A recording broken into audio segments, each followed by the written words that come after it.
S'habiller ou ne pas s'habiller, ça dit quelque chose de chaque personne. Déshabillez-vous. H-V. Déshabillez-vous. Quand t'es bien habillé, que tu te trouves frais ou fraîche quand tu te regardes, eh ben en fait, ça te permet de sécréter des endorphines. Déshabillez-vous.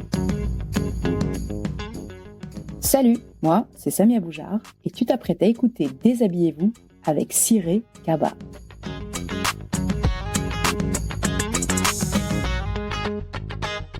Salut, Hi, Kaba Siré, Siré Kaba, Samia Boujard. bienvenue dans DHV. Alors, merci, je suis très contente de t'avoir parce que ça fait un moment que j'avais envie d'enregistrer un épisode avec toi. Et puis ça tombe bien parce qu'on est dans ton nouvel endroit, on va en parler.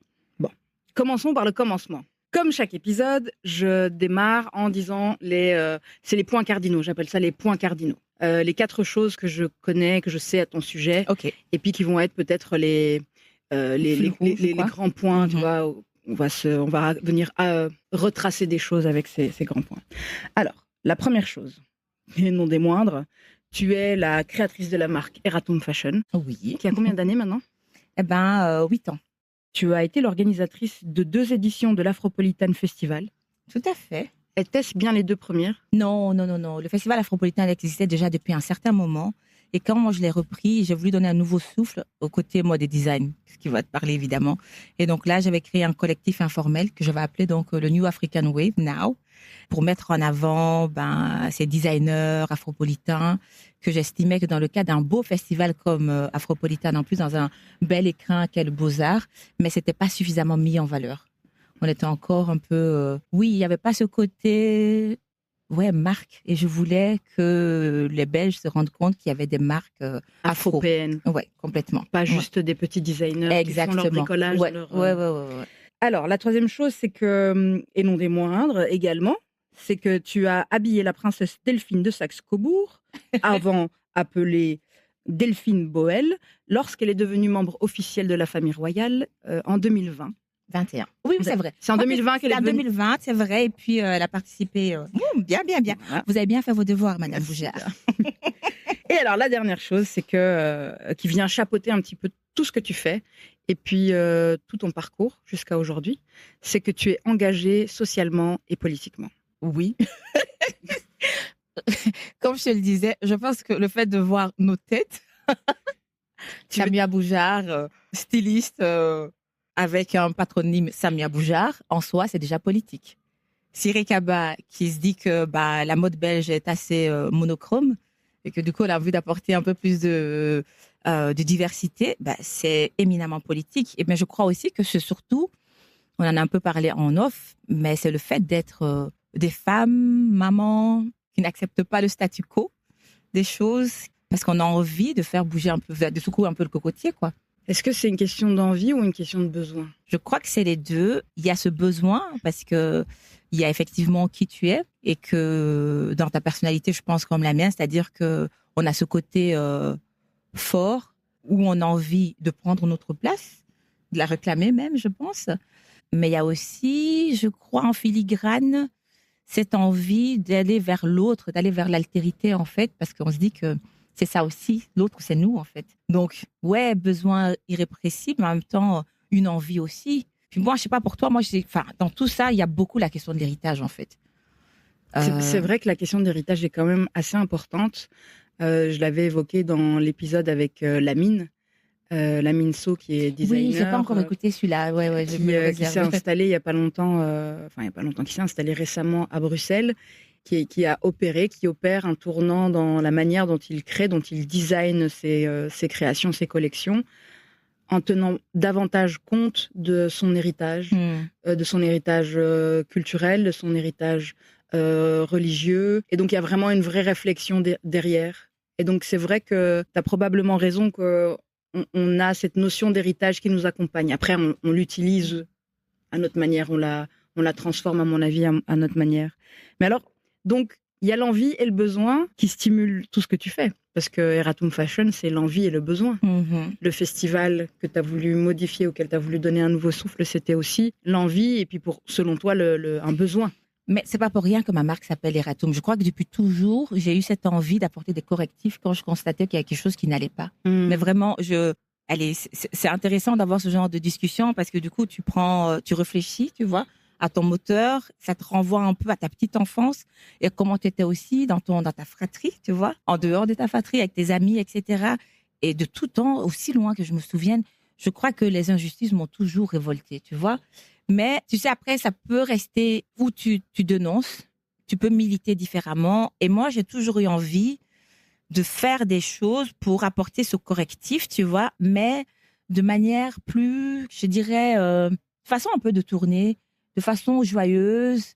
Et c'est là où j'estime que la culture, la mode, enfin, c'est fondamental en fait pour ça. C'est facile quelque part parce que ça parle à tout le monde. Il n'y a personne qui n'a pas de culture, il y a personne, tout le monde s'habille en fait, tu vois. Déjà, ben voilà, on est dans une société, tout doit être civilisé. Donc, tu ne peux pas venir nu, quoi.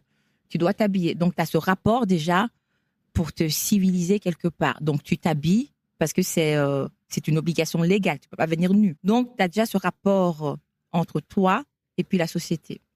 En choisissant tes vêtements, sans même t'en rendre compte, tu as des messages que tu envoies. Et puis, quand tu grattes un peu d'où viennent ces vêtements, tu te rends compte qu'il y a des enjeux derrière aussi.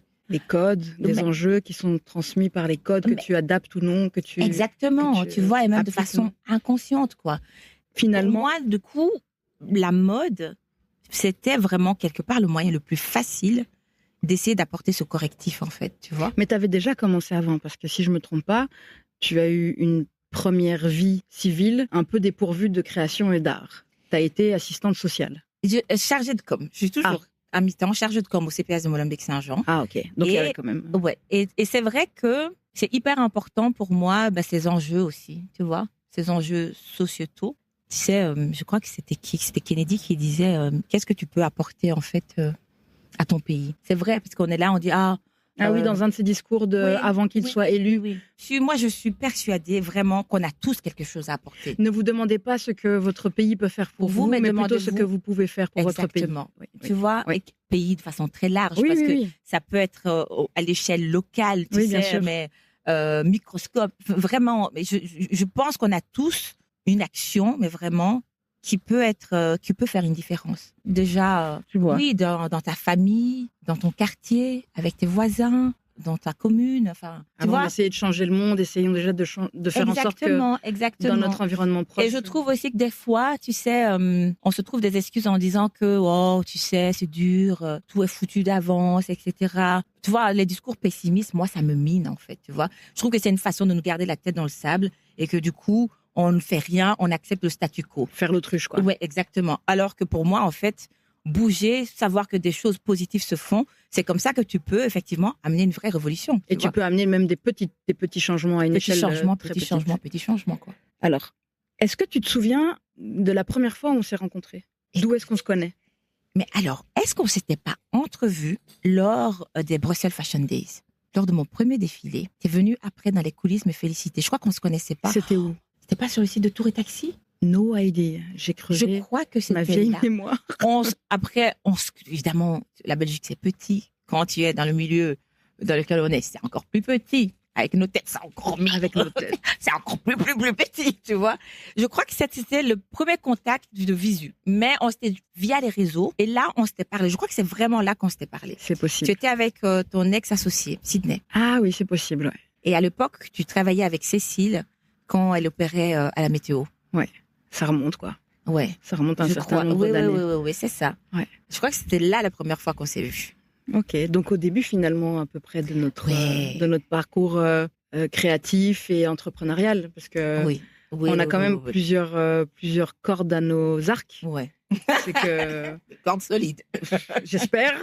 Elles ont l'air, en tout cas. Aujourd'hui, on est donc, comme je disais au départ, on est dans ton nouveau showroom. Mm-hmm. Quand est-ce que tu as eu ton premier showroom, espace, boutique? Écoute, c'était... il y a 4 ans, quelque chose comme ça. Oui, c'est ça, tu as tout à fait raison. C'était juste après, c'était novembre 2021. Et j'ai eu l'opportunité, via la commune de Woluwe-Saint-Lambert, d'occuper un espace temporaire, donc un pop-up, sur l'avenue Georges-Henri, que j'ai gardé. Au départ, c'était 3 mois, puis finalement, je suis restée presque 1 an. Et là, tu en es à ton 3e espace. Oui. Parce que comme c'est des occupations temporaires, encore une fois, tu fais bouger un petit peu la ville. Oui, Parce qu'il y a plein d'endroits, il y a plein d'espaces, plein de locaux qui sont disponibles. Et quand on est commerçant, artisan, créatif et qu'on a besoin d'un espace pour travailler, pour vendre, pour exposer, il y a des choses qui sont possibles. Et toi, tu surfes sur cette vague.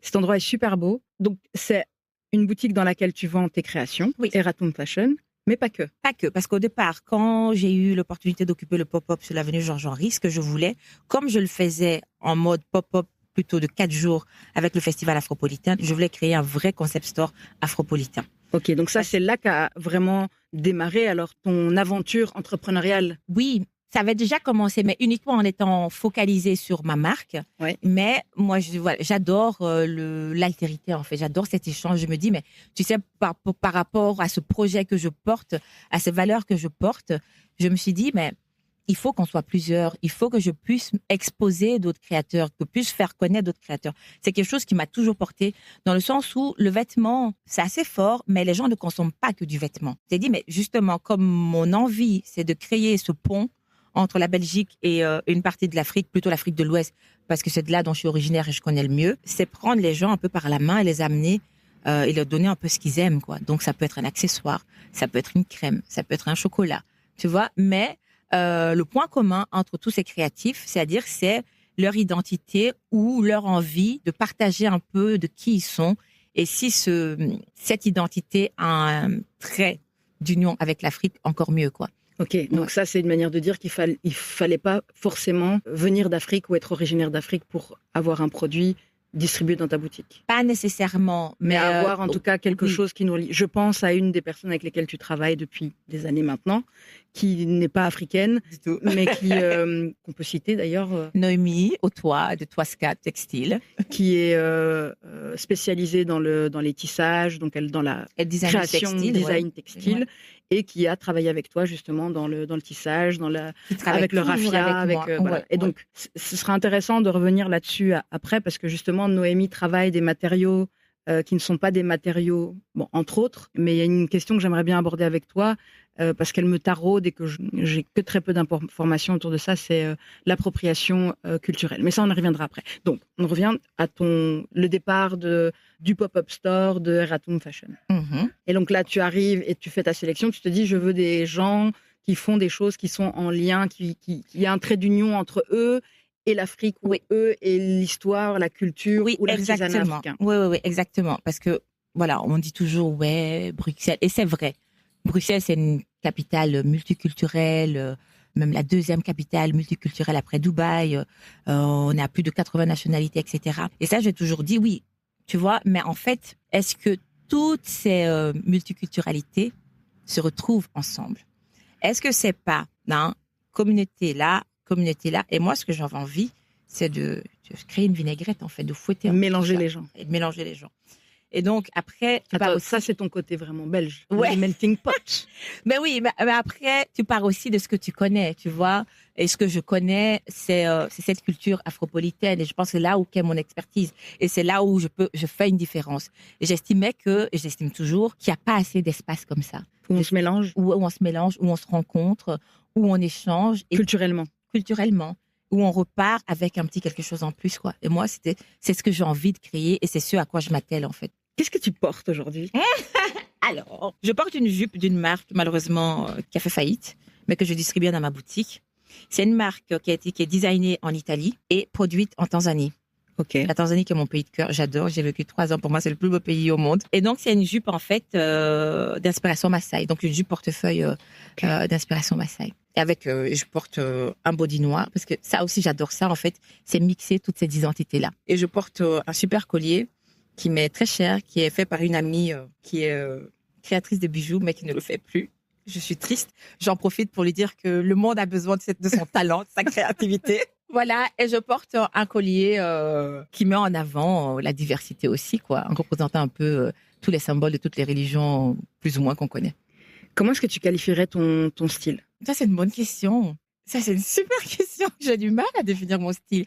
Je crois que, déjà, je n'aime pas me dire que j'ai un style particulier. Moi, je fonctionne beaucoup. Je sais pas si toi, t'es comme ça. J'adore acheter chez les créateurs. Parce que du coup, il y a une histoire derrière. Évidemment, c'est pas toujours abordable. Tu vois? C'est pas que c'est cher, mais c'est pas toujours abordable. D'accord? Du coup, ce que j'adore, c'est chiner. Tu vois, c'est ce mixte-là. Je crois qu'on se retrouve là-dessus. C'est-à-dire Chine aussi. Ouais, moi aussi. Mais c'est ce mélange-là. Et en même temps, je revendique ma différence. Et donc, j'ai toujours envie d'arborer sur moi quelque chose qui renvoie à cette autre part de mon identité qui est, du coup, la culture afropolitaine, tu vois. C'est très cohérent avec ce que tu as dit juste avant. Parce que... Ouais, donc je vais avoir soit un bijou, un bracelet, ou alors un sac, et qu'il y a toujours une petite histoire derrière, quoi. Donc oui, en gros, j'aime être différente, comme tu me diras tous les gens qui sont dans la mode, quoi. Ouais, pas spécialement, parce que je crois qu'il y a un truc aussi que j'ai abordé sur plusieurs épisodes, cette manie, je la qualifierais de manie, des gens de la mode, que je mets entre guillemets, qui s'habillent en noir. Oh, tu vois, cet uniforme que je ne critique absolument pas, parce que j'ai des périodes comme ça, moi aussi, où je décide que... mais je critique quand même. Tu vois. Ouais, mais comme me le disait dans l'épisode 8, je crois, Didier Vervarin disait il y a noir. Plein de noirs différents. Tu vois aussi. Mais d'un autre côté, il y a plein de noirs différents. Mais justement, quand tu abordes cette question, c'est presque une obligation d'être dans le monochrome, en fait. Tu vois, peut-être pas nécessairement le noir, mais il y a ce style qui dit, ouais, toi, tu viens du sérail de la mode, quoi. Tu vois ce que je veux dire? Disons que c'est devenu un code. Je sais pas à quel moment, je n'ai pas encore creusé suffisamment mes recherches pour ça, mais c'est probablement devenu un code avec le temps. C'est une question qui revient régulièrement, tu vois, la question du noir et de l'uniforme, que tu sois dans la mode ou non. Vraiment pas parce que tout le monde doit s'habiller. Puis il y a des gens qui ont plus de fantaisie, plus d'envie de montrer leurs multiples facettes, et d'autres qui préfèrent justement gommer, peut-être avoir un truc un peu plus simple. Et donc cette question aussi du noir a été abordée avec Sarah Lévy, qui m'expliquait que c'était par facilité. Elisabeth Klaus m'a dit, c'est aussi par facilité, ça te permet d'être un peu un caméléon. C'est-à-dire que si tu portes une robe noire le matin pour aller travailler au bureau, que le soir tu dois aller à un cocktail ou à une fête, tu peux changer de chaussures, mettre un rouge à lèvres, et voilà. Si tu fais une tache de café le matin parce que tu étais stressée, moi ce qui m'arrive régulièrement, aujourd'hui c'est un miracle, j'ai une robe blanche qui est encore blanche. Entièrement, qui avait ce côté pratique, tu vois, Ouais, mais moi, tu vois, le côté pratique, c'est pas dans la couleur, c'est dans le modèle. C'est dans la pièce, tu vois. Ouais. Justement, dans mes pièces, j'essaie d'avoir cette versatilité. Ouais. Justement, de créer des pièces qui peuvent t'accompagner dans les différentes facettes de ta vie, de ton quotidien, en fonction de l'accessoire que tu vas mettre, justement. Et je trouve que du coup, le fait que ce soit si répandu. Le noir? Ouais, et que ça devienne carrément ce code. Je trouve ça un peu dommage parce que la mode, tu vois, c'est censé nous sortir de notre zone de confort. C'est censé pousser la créativité à l'extrême. Tu vois, c'est censé aller. Oui, et à quel moment tu peux être ce côté, tu vois, si. Je crois que ça dépend où est-ce que tu places que tu places le truc. Aujourd'hui, je fais que du name dropping. Hein. Je nomme tous les gens que j'ai avec qui j'ai discuté depuis le début. Ouh là là, je suis impressionnée, Madame Boujard. Marie Guérin, dans le tout premier épisode. Big up à toi, Marie. Big up, Marie, big up. Disait que, selon elle, c'était une manière probablement de faire le vide autour de soi. Parce que quand tu es créatif, tu vois qu'il y a tellement d'éléments que tu peux aller chercher dans la diversité des choses qui nous entourent, des couleurs, des matières, des motifs. Et qu'en fait, si tu en as aussi sur toi, c'est une sorte de parasitage, comme ça. Tu sais, comme les ondes radio. C'est vrai. Je me rappelle de cette partie où elle expliquait ça. Eh ben, justement, du coup, moi, je réfléchissais à ma pratique à moi. Je crois que la diversité, en fait, ça fait peur parce que ça peut vite ça peut être compliqué pour que ce soit cohérent. Oui, que ça ce peut soit vite faire déguisement. Que ce soit homogène, que ça a ce côté. Et c'est là où, du coup, moi, je trouve très intéressant, encore une fois, par rapport à moi, de travailler ces imprimés qui ont l'air bigarrés, qui ont l'air compliqués, qu'on peut l'être les grandes villes, tu vois, où il y a des gens qui viennent de tellement d'endroits différents, avec tellement d'histoires. Mais comment on fait avec tout ça? Comment on fait ce récit commun? Toi, si j'ai bien compris, tu viens chercher cette complexité dans la couleur, dans les motifs, et tu apportes une facilitation de lecture au travers de la création de pièces simples et confortables. Exactement. C'est pour ça que moi, je privilégie. Enfin, pour moi, l'imprimé, vu que c'est ça ma démarche, je laisse l'imprimé s'exprimer. Je veux que l'imprimé fasse tout, même des fois trop, quoi. Et comment, dans ces imprimés, tu vas arriver à y apporter de l'harmonie. Et donc, c'est pour ça que les pièces, du coup, c'est des pièces faciles. Oui, voilà. Tu fais des kimonos, je cherche le côté facile, là, pour le coup. parce que je sais que les couleurs et tout ça ne sont pas faciles. Donc, vu que je veux que ces pièces accompagnent ma clientèle, mais dans tous les moments de leur vie, il faut aussi aider, faciliter la vie des gens. Et donc, du coup, ça va être effectivement des vêtements que les gens comprennent, que les gens ont l'habitude. Mais par contre, la différence va résider dans les types de motifs qui vont être mis en avant. Ça m'amène à cette question de culture et d'appropriation culturelle. En venant, j'ai écouté un podcast. Je suis une grande consommatrice de podcasts qui s'appelle Couture apparente et qui traitait justement, je ne me souviens plus de quel épisode c'était. C'était une rediffusion qui parlait de cette réappropriation et que une des intervenantes expliquait que si moi je porte une djellaba même, ou alors une gandora et que qui sont des habits traditionnels du nord de l'Afrique, mais qu'on porte dans certaines circonstances à la maison, qui sont assez décontractées. Oui. Si moi je porte ça dans la vie de tous les jours, au sein de ma communauté, ça va être vu comme quelque chose, une tenue négligée, pas recherchée, par les gens qui ne sont pas de ma communauté comme étant justement un vêtement communautaire, mais que si ce vêtement était porté par quelqu'un qui est hors de la communauté, alors là, il retrouve un attrait plus recherché, tu vois.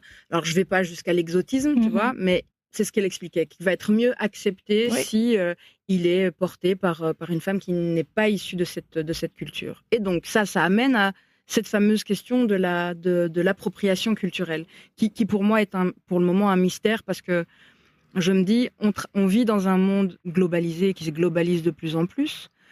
De la même manière, donc ce qui est chouette, parce qu'en fait, on a accès à tout le temps, et puis on peut mélanger, comme tu disais, c'est ça qui est chouette, c'est de faire des melting pots. Et le danger, le risque qu'il y a derrière ça, c'est qu'il y ait des cultures, qu'il y ait des minorités qui disparaissent, parce qu'en fait, elles sont tellement petites, tellement peu représentées, qu'à un moment donné, elles se diluent en fait dans ce mélange. Et je me suis posé même cette question au moment où on enregistre cet épisode. J'ai changé de coiffure, j'ai fait des tresses sur que j'adore, ça te va super bien. Merci. Et mais je me suis dit, est-ce que ça, c'est pas un geste d'appropriation culturelle? Parce que dans la culture maghrébine, je sais qu'il y a certains endroits, certaines tribus où les femmes se tressaient les cheveux, mais pas de cette manière-là. Et je me suis vraiment interrogée en étant dans la rue, dans l'espace public. Oui, si ce que je faisais était entrer dans ce cadre-là, tu vois, de l'appropriation culturelle. Est-ce que tu peux éclairer ma petite lanterne à ce sujet? Écoute, je ne sais pas si je peux éclairer ta lanterne. Je crois qu'en fait, je vais juste apporter du moulin à tes questionnements, parce que moi aussi, j'ai pas non plus de réponse définie par rapport à ça. Okay. Et c'est là où je trouve ça hyper intéressant d'avoir cette conversation sur l'appropriation culturelle. Et je pense pas que ce soit une discussion qui soit très facile, parce que ça charrie beaucoup de choses derrière, des enjeux de domination culturelle, économique, donc du coup des blessures, etc. Mais à côté de ça, on parle de culture. La culture, elle est faite pour vivre, elle est faite pour évoluer. Et j'entends, c'est là où je dis, moi, j'ai pas de réponse définitive. Et effectivement, c'est des questions qui m'interpellent énormément et que j'adore discuter avec des gens de différents sérails, du coup, je sais pas si on dit ça, mais tu vois, où on peut échanger des points de vue différents. Et j'aime bien comment tu l'apportes aussi, parce que ça reste très ouvert. Et donc, déjà, moi, je trouve que pour le moment, cet enjeu d'appropriation culturelle, je trouve ça dommage.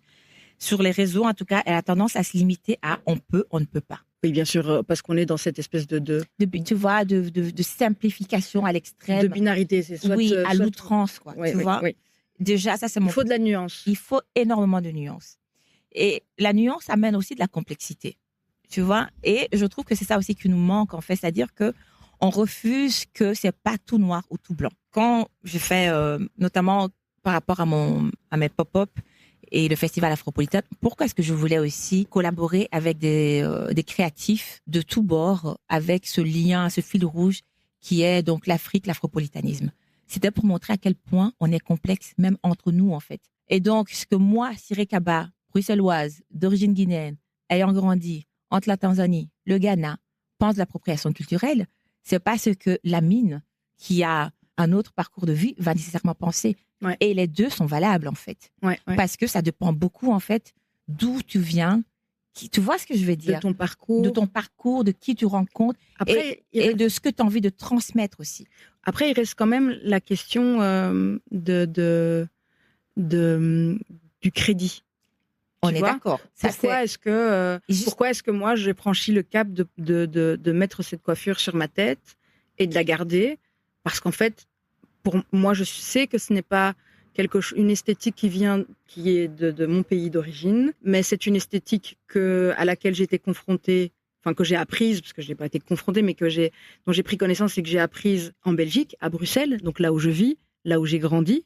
Donc ça fait partie de ma culture, tu vois, d'une certaine manière. Tu t'y es intéressée. Et d'une autre façon, j'arbore quelque chose que je trouve beau parce que ça fait partie d'autres cultures dans lesquelles je trouve qu'il y a plein de choses qui sont belles et que je suis fière, tu vois, de pouvoir montrer aussi. Mais là déjà, excuse-moi de t'interrompre, il y a déjà le point qui est hyper important quand on parle d'appropriation culturelle, c'est ce que tu viens de dire, le crédit et l'appréciation et aussi la connaissance en fait. Voilà, mais j'allais y venir, il me semble que le point central de cette problématique de l'appropriation culturelle, c'est le manque de connaissances, le manque d'éducation, c'est-à-dire qu'il y a beaucoup de choses qui sont ignorées, tout simplement. On a besoin de s'intéresser aux autres, de comprendre d'où viennent les choses. Par exemple, moi j'ai le poil qui s'érisse quand j'entends dire que le wax est un tissu africain. Parce que dès lors que j'ai su qu'en fait c'était un tissu qui a été développé par des colons hollandais, même pas en Afrique, mais dans une de leurs colonies où il y avait des esclaves africains. Ils se sont inspirés du batik indonésien. Tu vois ? Moi, j'ai un discours toujours hyper nuancé par rapport à ça. Pour moi, la meilleure façon de lutter contre l'appropriation culturelle, c'est ce que moi je fais, que beaucoup d'autres font, c'est la réappropriation. Ok, expliquez ce que c'est-à-dire que moi, je m'inspire, je me réapproprie ce qu'on a essayé de m'enlever. Donc, cette culture-là, qui a été peut-être expliquée, traduite par d'autres.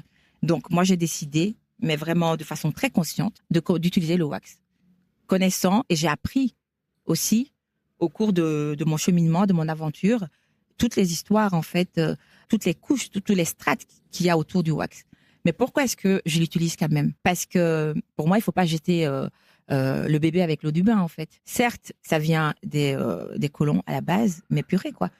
Les mamas africaines, qu'est-ce qu'elles n'y ont pas mis comme oui, elles comme ont idée. ajouté. Elles ont fait, elles ont Oui, rendu bien le sûr. wax.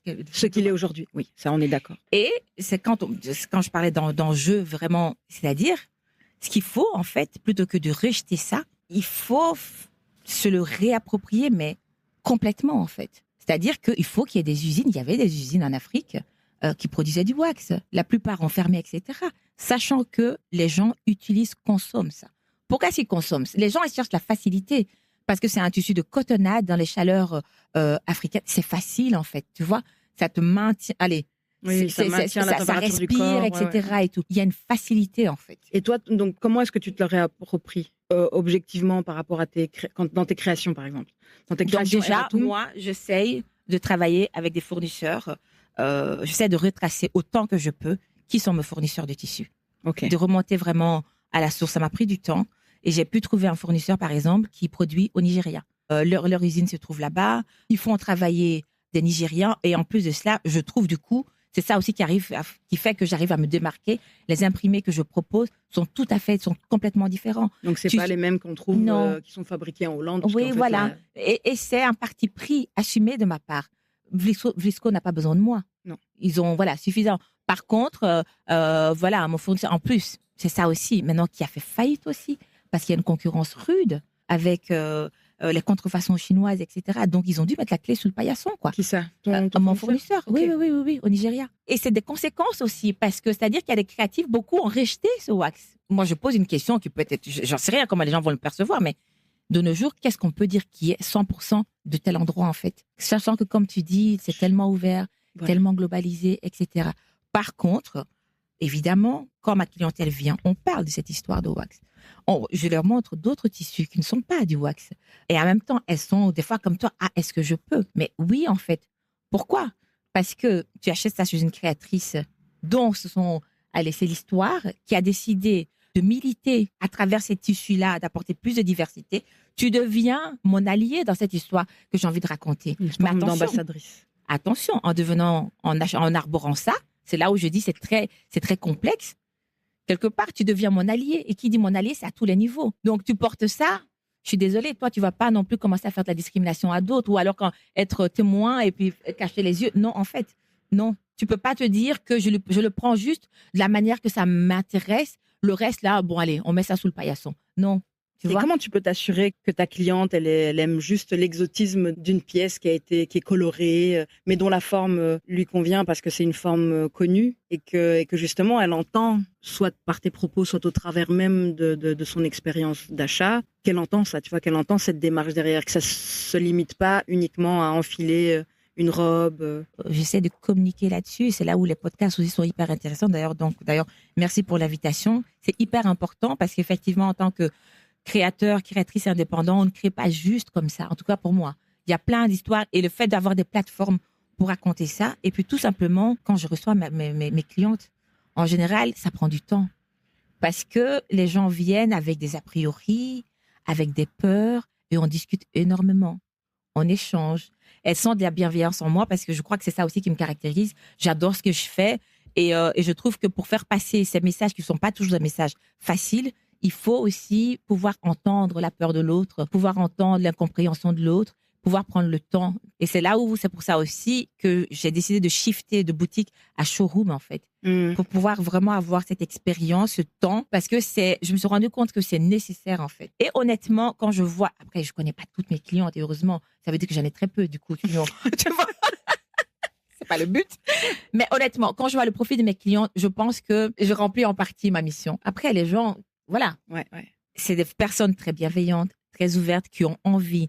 Mais je crois aussi qu'à travers ce que je peux renvoyer, peut-être ça me facilite la tâche. C'est-à-dire que c'est des gens déjà qui sont dans une démarche d'ouverture, dans une démarche, oui, d'accès à l'autre. Donc, on en revient à ce qu'on disait il y a plusieurs dizaines de minutes. C'est que finalement, tout ce que tu fais est éminemment politique. ça l'est. Et des fois, je suis frustrée parce que les gens ne se rendent pas compte à quel point tout est politique. Et du coup, à quel point, encore, on en revient à ça, on a des leviers d'action. À fond. En tant qu'individu, on a des leviers d'action. Mais vraiment, à notre petite échelle, vraiment tout minuscule, mais c'est des leviers d'action, quoi. Est-ce que le fait d'avoir eu ta boutique à Woluwe, Oui. tu as des gens qui ont un certain pouvoir d'achat, une certaine position socio-économique, et puis aussi d'avoir eu cette opportunité d'habiller la princesse, Oui. est-ce que ça t'a ouvert l'une ou l'autre porte vers une clientèle à éduquer, vers une clientèle nouvelle qui a peut-être eu plus confiance, Ouais. qui est venue justement prendre des infos? Oui, mais parce que ces tissus font peur. Ça fait peur parce qu'en plus, c'est ça aussi que je trouvais intéressant de commencer par ces tissus-là. Parce que ça charrie pas mal de stéréotypes. C'est les tissus qu'on associait aux mamas africaines qui n'ont pas de style. Comme tu disais, voilà une femme africaine qui porte ça ou une femme noire. Ah ouais, ça fait bamboula, quoi, tu vois. Ouais. Mais une blonde qui va porter ça, tout de suite, ça devient chic. C'est là où, quand on revient encore à cette histoire un peu d'appropriation, il faut voir qui fait derrière. Il y a l'exemple, quand on parle d'appropriation culturelle, on cite souvent cet exemple-là, c'est le cas de Stella McCartney, qui avait utilisé dans une de ses collections, elle avait créé des pièces en wax, elle a fait défiler que des femmes blanches. Il faut être cohérent avec ce qu'on fait. Il y a le cas aussi de la directrice artistique de Dior, Oui. Maria, j'arrive jamais à dire le nom entièrement. Curie. Oui, Curie Grazia. Enfin bon, voilà, tu nous excuseras, Maria, parce qu'on sait que tu écoutes. Hein. Quand elle a travaillé chez Valentino, ils avaient fait un shooting photo qui avait été décrié. Ils avaient été shootés en Afrique, je crois que c'était en Tanzanie ou un truc comme ça, avec les Maasai. Et donc, tu vois ces Maasai, c'est magnifique. Et tu vois tous ces mannequins filiformes, blancs, etc. On a été exotisés, en fait, les Maasai, tu vois. Elle a compris. Elle s'est pris, mais une volée de bois. Elle a compris, plus ou moins. Par après, quand elle a fait la collection Dior Cruise, là, à Marrakech, elle a essayé de travailler autrement. Elle a travaillé avec une spécialiste en wax. Elle a été voir Pateo en Côte d'Ivoire, avec qui elle a collaboré, qui a fait les chemises de Mandela. Et les tissus ont été produits par l'usine. Mais donc on en revient à ce qu'on disait encore une fois tout à l'heure, c'est que la globalisation n'est pas une mauvaise chose en soi, peut-être pas fondamentalement. Par contre, ce qui la rend et ce qui peut la rendre vraiment néfaste, c'est le manque d'éducation. Il faut baliser. Donc là, il faut connaître, tu vois, parce que... Il faut connaître, il faut baliser. Et c'est là où, par exemple, pour moi, le rôle des journalistes est hyper important. Parce que au début, ma marque n'intéressait pas les journalistes mode. Parce que c'était jugé pas mode, quoi. Ben oui, avec quoi elle vient? Ou en plus, je disais, marque belge. Ben oui, en fait.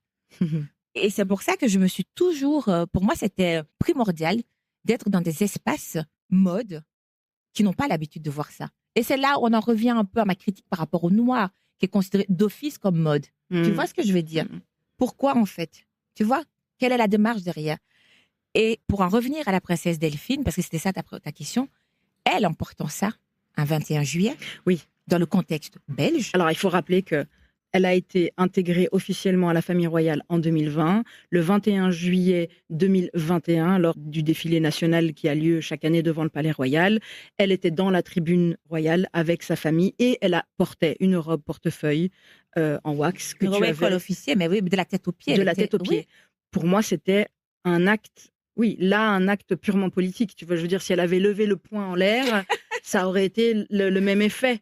Pourquoi? Parce que elle était en dehors de la famille, parce que l'histoire de la Belgique avec l'Afrique, avec le Congo en particulier. Donc elle vient de débarquer, on vient de lui dire OK, ça marche, on t'ouvre la porte, tu peux entrer. Et quand elle arrive comment? Elle arrive comme ça, tu vois. Ça m'a interpellée, voilà, ça m'a interpellée. Me suis pas posé de questions particulières, mais ça m'a vraiment vraiment interpellée comme étant vraiment un coup de pied dans la fourmilière, quoi. C'était un statement en fait. Est-ce qu'elle voulait dire quelque chose en particulier? Est-ce que toi, tu as voulu dire quelque chose en particulier? Moi, je crois que... Est-ce que vous en avez parlé? Elle voulait rester elle-même. On peut dire tout ce qu'on veut. Et c'est là aussi, encore une fois, c'est-à-dire qu'en restant soi, c'est ça que je disais, toi et moi, on est déjà des objets politiques, des personnes. Mais vraiment, son acte était aussi politique dans le sens où elle n'a pas voulu gommer qui elle était. Parce que, du coup, comme elle dit, elle a toujours fait partie de la famille royale. C'est vrai? Génétiquement, oui. Oui. Mais oui, donc elle a toujours eu ce côté artiste. Oui, mais ce choix d'aller chercher un tissu africain, tu vois, c'est un peu... Est-ce que c'est pas de la provocation, tu vois? Non, honnêtement, je ne crois pas. Je crois qu'elle voulait annoncer qui elle était. Elle est cette femme avec ce parcours de vie, avec ses convictions qui sont les siennes. Je crois qu'encore une fois, pas pour tout renvoyer nécessairement à l'enfant, je crois que ça joue quand même énormément. Il ne faut pas oublier, elle a grandi à Londres. Londres est une capitale multiculturelle. Donc, ce que nous, peut-être, on trouve ici, waouh, elle était habituée à ça. Oui, mais je garde comme... Oui, pour moi, il y a quand même ce truc sûr. de... C'est pas n'importe quelle famille royale, tu vois. C'est pas n'importe quelle famille royale. C'est comme si on avait une fille cachée en Angleterre ou un garçon caché et il débarque je ne sais pas, je sais plus comment ça s'appelle, le sarong. Tu sais, c'est les... Oui, tu vois, qu'on porte en Asie ou un truc... Oui. Tu vois, dans des pays coloniaux, enfin, tu vois, d'une des colonies, anciennes colonies anglaises. Tu vois ce que je veux dire? Mais pour moi, c'est l'équipe. Alors, je suis ni pour ni contre. Ça m'interpelle. Mais c'est ça. Je m'interroge sur le message qu'il y a derrière. C'est pour ça qu'on en revient à cette portée politique. Pourquoi? Sachant, comme tu dis, l'histoire qu'a la Belgique avec une partie de l'Afrique qu'elle a colonisée. Pourquoi certaines traditions, certains héritages de l'Afrique ne sont pas si banalisés et que ça en devient waouh, quoi. Pour moi, ça veut dire juste, je suis consciente de ce qui s'est passé en Afrique entre ma famille et ces pays-là et certains pays de ce continent-là. Ma lecture, c'était ça, c'est je sais ce qui s'est passé et je suis pas d'accord et donc je mets ça au devant de la scène. Pour moi, c'est ça que ça voulait dire. Tu vois, je veux pas te contredire parce que ça t'appartient. Oui, voilà. Et c'est là où je trouve que justement, c'est là où encore une fois, c'est intéressant, c'est-à-dire que chacun y met sa grille de lecture. Exact. Et c'est là où encore une fois, le vêtement, il est politique. Le vêtement, en fait, dit beaucoup de choses et que tu peux pas. Là, pour le coup, c'était venu en noir ou en rouge. Tu vois un truc. Ouais. Qui s'en serait souvenu? Ouais. Personne. Ça serait intéressant quand même de lui poser la question. Alors, mais oui, tu peux. On a échangé et je sais que vraiment, elle a eu un coup de cœur pour ma marque parce que j'avais participé à un défilé avec, grâce à la banque BNP. Il y avait Nathan, Karine Gilson et j'ouvrais le défilé. Tu vois? Ouais. Bien. C'était un défilé hyper exclusif, en fait, que la banque organise une fois par an en collaboration avec Nathan. Leur partenaire historique, c'est Nathan. Donc, on dit même le défilé Nathan, quoi, mais c'est vraiment en collaboration avec la banque BNP. Et chaque année, donc, Nathan en profite pour présenter sa nouvelle collection, etc. Et donc, les invités sont vraiment triés sur le volet, quoi. Les clients les plus prestigieux de la banque, c'est eux qui peuvent, qui sont invités à assister. Ok. Et donc, moi, je me suis retrouvée là, la petite outsider de Molenbeek. On me dit, ouais, tu vas participer avec Nathan. Ouais, pardon. Avec Karine Gisson. Ouais, ok. Et tu ouvres le défilé. Ah ouais, d'accord. Et je me suis dit, qu'est-ce que je fais? Mais rien, en fait. Je fais ce que je sais faire. T'as fait. Je reste moi. Qu'est-ce que tu veux que j'aille raconter? Je vais singer qui à part moi? Donc, qu'est-ce que j'ai fait? J'ai présenté mes pièces. Et je me suis dit, mais justement, moi, je viens de cette partie de Molenbeek qu'on connaît pas très bien, encore une fois. Et j'aime bien faire le parallèle aussi avec Molenbeek. Tu vois, parce que c'est une commune qui est très riche, mais c'est une commune qu'on ne connaît pas, qu'on réduit à des clichés, mais ils sont grossiers, quoi, tu vois. Et c'est pas pour autant qu'il n'y a pas de problème. Encore une fois, tu vois. C'est complexe. C'est complexe. Et donc, qu'est-ce que j'ai fait? J'ai mis mes tenues, et moi, je suis une urbaine, je suis maman, je fais 36 000 trucs. J'avais envie de mettre en avant ces pièces. La pièce qu'elle a portée, c'est une pièce qui avait défilé, en fait. Elle a voulu le porter texto comme elle avait vu le béret. Et d'ailleurs, pour la petite histoire, avec ma stagiaire, on rigolait. Parce que cette pièce, on l'avait intitulée la pièce Marie-Charlotte. On disait, ça, c'est vraiment le style de la Marie-Charlotte Ducle, tu vois, qui va porter. Et alors, le mannequin, elle était blonde. Elle avait un petit nez comme ça.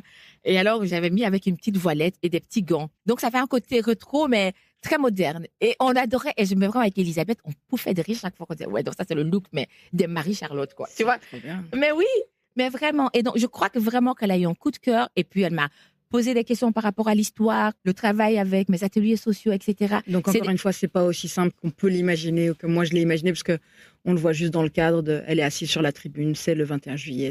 Il y a tout un truc avant. Mais vraiment, rester soi, c'est politique, Samia. Ouais. Et elle m'a dit, je sais que tous les yeux seront sur moi. Et en portant une de tes pièces que j'ai beaucoup aimée. Et en plus de ça, il y a aussi, elle est maman, elle est hyper proche de ses enfants. C'est sa fille qui lui avait rappelé ma marque, sa fille avait kiffé aussi. Donc, évidemment, tu es fière en tant que maman quand ton ado aime une marque et dit, ouais, elle porte ça. Tu vois, on a plus envie d'être in pour nos enfants. À fond, ouais. Tu vois ce que c'est génial, cette histoire. Tu vois, je suis ravie de t'avoir posé cette question et d'avoir... Elle voulait rester elle-même avant tout. Elle voulait porter un vêtement qui a une histoire, un vêtement qui fait sens dans ce contexte, évidemment. Tu vois, elle voulait mettre la lumière sur une créatrice. Ouais. Ça, je sais qu'elle a quand même une démarche par rapport aux jeunes créateurs. Voilà, de la création émergente. Donc, ça veut dire aussi qu'elle sait que c'est pas facile.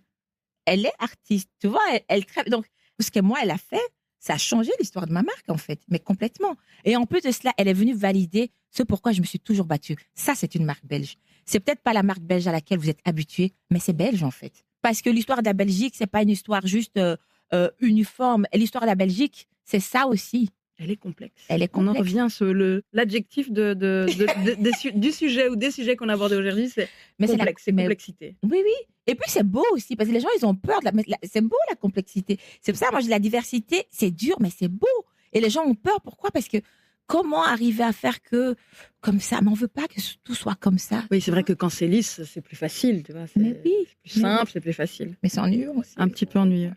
Bon, on arrive tout doucement vers la fin. Déjà? Oui, ça va hyper vite, je sais. J'ai l'impression qu'on n'a rien abordé. Je te jure, mais tu sais J'ai l'impression qu'on n'a même pas parlé de l'appropriation culturelle. Il y a tellement... Ben, écoute, d'ailleurs, comme ça, je vais le dire ici, comme ça, on va vraiment le faire. Ce que j'ai envie de faire, moi, c'est organiser une discussion autour de cette thématique, parce que je trouve qu'il y a beaucoup à dire. Et je trouverais ça intéressant qu'on le fasse à plusieurs intervenants. Eh ben, écoute, et qu'on ait vraiment... Parce qu'il y a beaucoup de questions...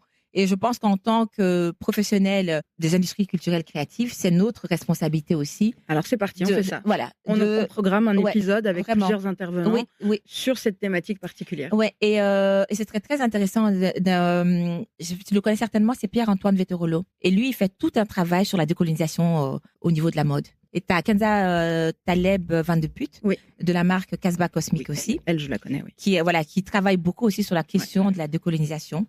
À travers, donc, tu vois, ça peut être hyper intéressant et d'avoir des journalistes aussi. On va faire ça. J'avais eu, attends, j'ai oublié le nom de la journaliste. C'est Isabelle van der Heyden.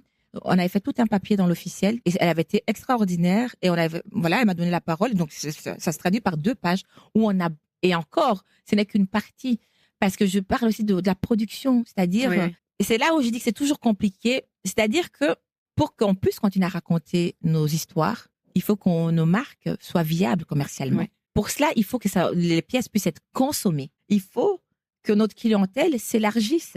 Tu vois ce que je veux dire? Totalement. Et donc, les gens, quand tu fais peur, comment tu veux continuer à faire passer ton message si les gens n'osent pas? Je pense que si je n'avais pas ce discours d'ouverture, est-ce que la princesse Delphine, elle aurait pu porter une marque comme la mienne? Est-ce que du coup, elle aurait pu aider à porter mon message, à donner cette portée qu'a eu ma marque grâce à cet acte qu'elle a fait. Tu comprends? Et que du coup, elle a pu, quelque part, désinhiber certaines personnes qui voulaient, mais qui n'osaient pas. Et qui ont fait cette démarche-là et qui a eu cet échange. Elle a légitimé aussi quelque part le fait de pouvoir porter tu vois? Et c'est là où, quand je disais le rôle des journalistes, c'est hyper fort, et que vraiment, c'est-à-dire qu'il faut plus tomber dans ce truc de la facilité, de réduire ça à quelque chose d'ethnique. Moi, je me suis toujours battue. Ce que je fais, ce n'est pas ethnique, en fait. Non, je ne me mets pas dans cette case-là. Je suis universelle comme n'importe qui. Mais je m'inspire de qui je suis. Je suis tout à fait d'accord. Mais no way. Ne me range pas dans la catégorie ethnique. Voilà, toute petite case de la mode ethnique. Oui. Oui, mais comme tu disais, on est multiples, on est complexe et on est. Attends, c'est qui encore? C'est. Tu vas encore faire du name dropping là? Ouais, mais c'est un autre. Non, mais pas de mes invités, d'un auteur. Mais j'ai très mauvaise mémoire quand j'écris pas les choses. Je les oublie. J'ai oublié son nom. Je crois qu'il a écrit un ouvrage où il expliquait. Ça s'appelle Couche de lasagne ou un truc comme ça. Mais oui. Je vais essayer de retrouver. Mais non, mais c'est celui qui a fait. Il est belge et il a demandé la nationalité française. Qui a fait Djihad. Voilà. Oui. Où il expliquait qu'en fait, on peut pas. C'est layering. Tu vois, c'est mieux de le dire. On a plusieurs couches. Ouais, tu vois, voilà, on va couches. faire ouais. Comme des lasagnes. Moi, voilà, j'ai 2 passions dans la vie, c'est les fringues et la bouffe. Donc j'ai adoré cette théorie pour expliquer la complexité que représente l'identité d'un individu, l'identité d'une famille, l'identité d'une nation, d'un pays. Tu vois, c'est valable pour tout en fait. Mais pour tout, et surtout que c'est mouvant, ça change en fait. Ah oui, dépendamment de la chaleur, de la température, quand tu mets une pizza au four. Tu vois. Bon allez, on va passer à la dernière partie, Ciré. C'est le portrait en vêtements. Donc, le portrait en vêtements. Si tu étais un pantalon, est-ce que tu serais. Non, si tu étais un bas, tu serais plutôt un pantalon ou une jupe ou une robe? Une combi. Ah, une combi. J'adore. C'est ma pièce fétiche, les combis. C'est compliqué pour faire pipi, je trouve. Je sais. Mais j'adore les combis. L'esthétique. Complexe, c'est bien. Moi, Ah ouais, voilà. Ouais. Oui, ça te fait faire de la gym quand tu vas faire pipi. Oui, justement. En plus, je trouve ça facile. Je trouve que ça donne une dégaine. Ah oui. Tu vois, et ouais, et tu dois pas réfléchir. Moi, c'est pour ça que j'aime bien les robes. Je porte beaucoup de pantalons, c'est vrai, mais je trouve que des fois c'est difficile de trouver le haut qui va, justement avec mes imprimés, ces trucs bigarrés, tu vois, qui sont pas toujours très chics. La combi, tu dois pas réfléchir, tu as 2 en 1 en fait. Ok, simple et efficace. Et je trouve que vraiment ça te donne une dégaine quoi. Okay. Et ça me donne confiance en moi, tu vois. Ok. Des fois quand j'ose pas ou que je dis je suis pas à l'aise, je sais que ma combi va me donner ce supplément de confiance qui pourrait me manquer, quoi. Et c'est une combi de ta collection? Oui, j'adore. Oui, il y a des combis de ma collection, mais quand même, pour être honnête, en fait, c'est plutôt les combis vintage, quoi. Les bleus de travail? Ouais. Avec des baskets. Ou avec des talons? Des talons, une ceinture. Des boots. Voilà, tu déboutonnes un peu. Enfin, et puis, ça a toujours ces couleurs peps. Tu passes pas inaperçu. C'est clair. Imaginons maintenant que tu doives porter quand même un manteau, une veste, parce que nous sommes en Belgique et que c'est un élément de la garde-robe qu'il faut absolument pas négliger. Quel genre de veste, quel genre de manteau tu serais? Je déteste les manteaux. Ah ouais? Tu sais que vraiment, j'ai du mal avec les pulls et les manteaux. Je dis, il n'y a rien à faire. J'ai passé 16 ans de ma vie en Afrique. Et je vois que ça se traduit dans ma garde-robe. Je peux acheter 10 tops, 10 robes. Et je vais avoir le pull, je vais y réfléchir. Ouais, est-ce que j'en ai vraiment besoin? Alors qu'il fait plus souvent froid que chaud en Belgique, tu vois. Mais la fille qui arrive toujours pas, elle a du mal. Ouais, je suis plutôt alors pour le moment dans les blazers très larges, tu vois. Pas très chaud et du coup, je vais mettre plusieurs couches parce que je trouve que le manteau... Bref, j'ai toujours une excuse pour ne pas avoir un bon manteau. Mais je me suis dit quand même, il est temps de se dire que tu vis en Belgique. Il est temps que tu aies des beaux manteaux. Ok, donc le blazer un peu oversize, sur lequel tu vas mettre des gants qui montent haut pour pas avoir froid au poignet, ou tu vas mettre une écharpe ou un snood pour pas avoir. Okay. Je vois. Couvre-chef. Est-ce que tu serais un couvre-chef? Est-ce que c'est quelque chose dans lequel tu peux t'identifier, te reconnaître dans l'un ou l'autre couvre-chef? Je crois que je t'ai jamais vu. Ouais, quand j'ai coupé mes cheveux, je mettais, mais je crois que ça me va pas trop. Je suis pas trop couvre-chef. Non? Non, je crois pas. J'ai un peu de mal. Je t'ai pas souvent vu avec des choses sur la tête.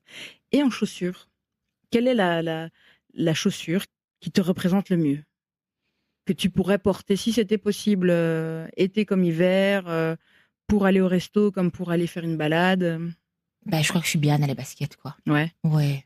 Enfin, moi, j'aime le côté pragmatique. T'as déjà essayé le Birkenstock?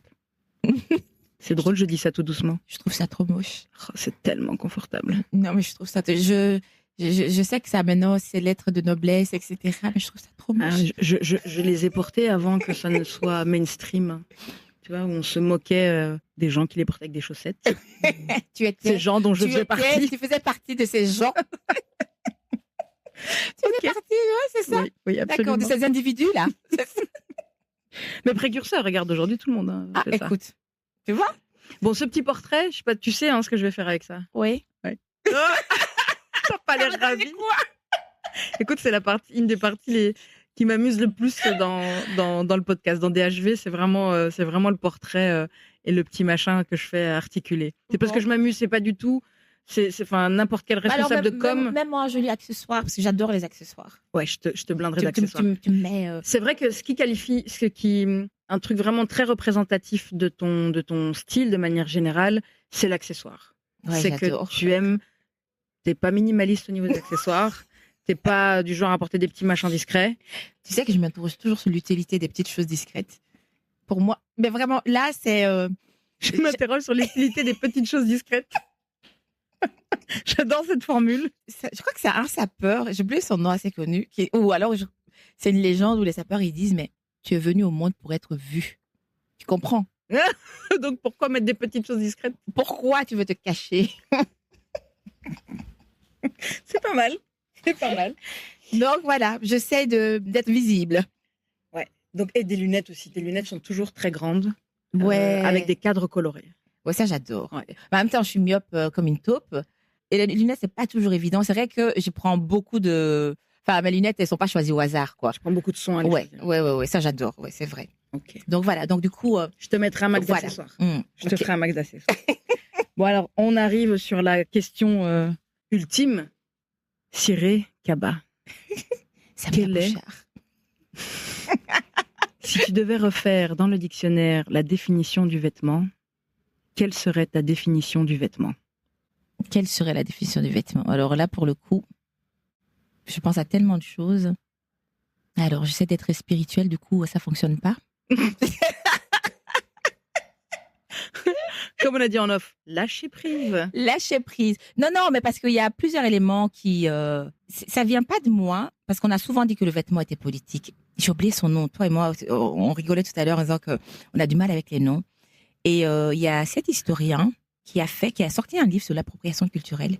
Et j'aime beaucoup ce qu'il dit au niveau de la mode. Donc, je pense qu'on peut le transposer sur le vêtement.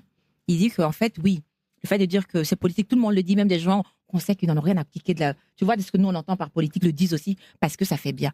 Mais pour lui, en fait, il dit, le vêtement est géopolitique. La mode est géopolitique. Et moi, je le transpose en disant, mais le vêtement est géopolitique. Et on ne se rend pas compte à quel point. Pour terminer là-dessus, rien qu'à voir...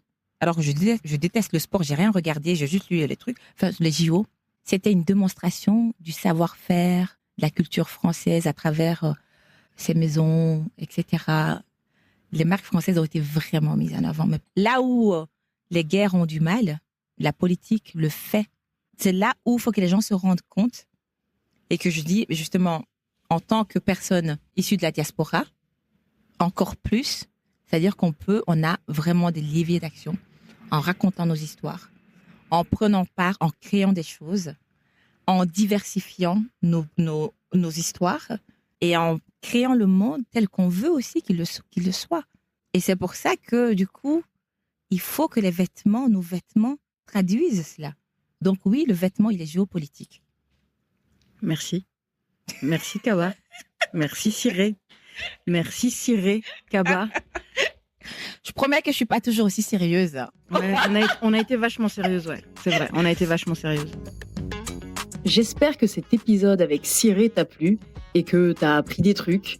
Moi, c'était un super moment en tout cas. N'hésite pas à me dire ce que t'en as pensé en commentaire, à me laisser quelques étoiles et aussi à venir rejoindre ma communauté sur Instagram. Allez, des bises! Déshabillez-vous est un podcast créé, présenté et produit par Samia Boujard, moi, avec une musique originale de Maëva Fiston, alias MPLI, montage, mixage et post-production par Alice des Belles Fréquences et Laetitia, Podcast Manager. DHD. Déshabillez-vous!